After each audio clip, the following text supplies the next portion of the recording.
দিল্লিতে বিস্ফোরণের পর ত্রিপুরার প্রত্যেকটি নাকা পয়েন্টে পুলিশের যানবাহন তল্লাশি। দিল্লিতে বিস্ফোরণের পর সক্রিয় ত্রিপুরা পুলিশ। আগরতলা, আমতলী থানা সহ ত্রিপুরার প্রত্যেকটি থানার সামনে নাকা পয়েন্টে যানবাহনের তল্লাশি চলে পুলিশের। দূর দূরান্ত থেকে আগরতলায় প্রবেশ করার গাড়িতে চলছে পুলিশের তল্লাশি। উল্লেখ্য, ভারতের রাজধানী দিল্লির ঐতিহাসিক লালকেল্লার কাছে উচ্চ তীব্রতার এক বিস্ফোরণে 13 জন নিহত এবং 24 জন আহত হয়েছেন। লালকেল্লা মেট্রো স্টেশনের যানবাহন পার্কিংয়ে একটি হুন্ডাই 120 গাড়িতে বিস্ফোরণটি ঘটে, যার ফলে ব্যস্ত ওই জায়গায় ছিন্ন ভিন্ন দেহ ও গাড়ির ধ্বংসাবশেষ ছড়িয়ে পড়ে। দিল্লির লালকেল্লার কাছে বিস্ফোরণের পর পাকিস্তান ও বাংলাদেশের সীমান্তবর্তী এলাকাগুলিতেও কঠোর নজরদারি ও টহলদারি বাড়িয়ে উচ্চ সতর্কতা জারি করা হয়েছে।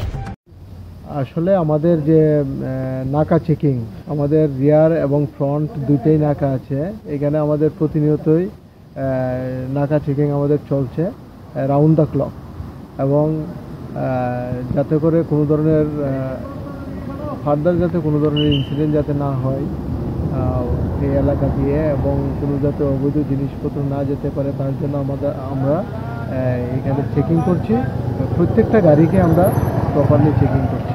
শহরের মূল প্রবেশদ্বার আপনার থানা, রাত প্রায় গভীর রাত হয়ে গেছে, এখনো চেকিং চলছে, মানে কি বলবেন?